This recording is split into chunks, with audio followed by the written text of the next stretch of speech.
আমি কবি নই। আমি পারি না কবিতা লিখতে, আমি পারি না প্রেয়সীকে কবিতা আবৃত্তি করে শোনাতে।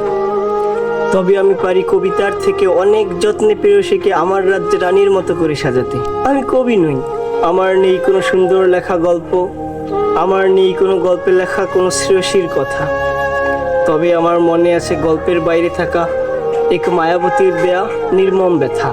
আমি কবি নই।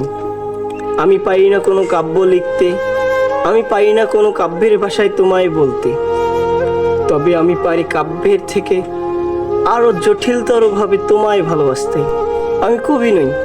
আমি পারি না উপন্যাস বড় করতে, আমি পারি না উপন্যাসকে তার পরিপূর্ণ রূপ দিতে। তবে আমি পারি উপন্যাসের থেকে মনের সব থেকে বড় অংশে তোমায় জায়গা দিতে। আমি কবি নই।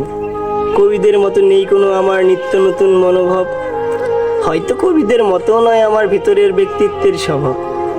তবে আমার আছে মুহূর্তেই তোমার মনে হাসি এনে দেওয়ার জন্য তোমার কথার মিষ্টি মিষ্টি সুন্দর জবাব। আমি কবি নই। আমি পারি না ছন্দে ছন্দের মিল দিতে, আমি পারিও না ছন্দে ছন্দে মায়াবতী তোমার রূপের বর্ণনা দিতে। তবে আমি পারি সেই ছন্দগুলোকে মায়াবতী তোমার রূপের সামনে নিঃস্ব করে দিতে। আমি কবি নই। আমি পারি না কবিদের মতো গোছালো কথা বলতে, আমি পারিও না কবিদের মতো সারাটিক্ষণ প্রেয়সীকে ভালোবাসি বলতে। তবে আমি পারি আমার অগোছালো কথায় প্রেয়সীকে সবার থেকে আলাদা অন্যরকম অনুভূতি দিতে। আমি কবি নই। আমার লেখার মাঝে কবিদের মতো ঠিক থাকে না ভাষার ব্যাকরণ, আমার লেখার মাঝেও সবসময় রাখতে পারি না মায়াবতী তোমাকে স্মরণ।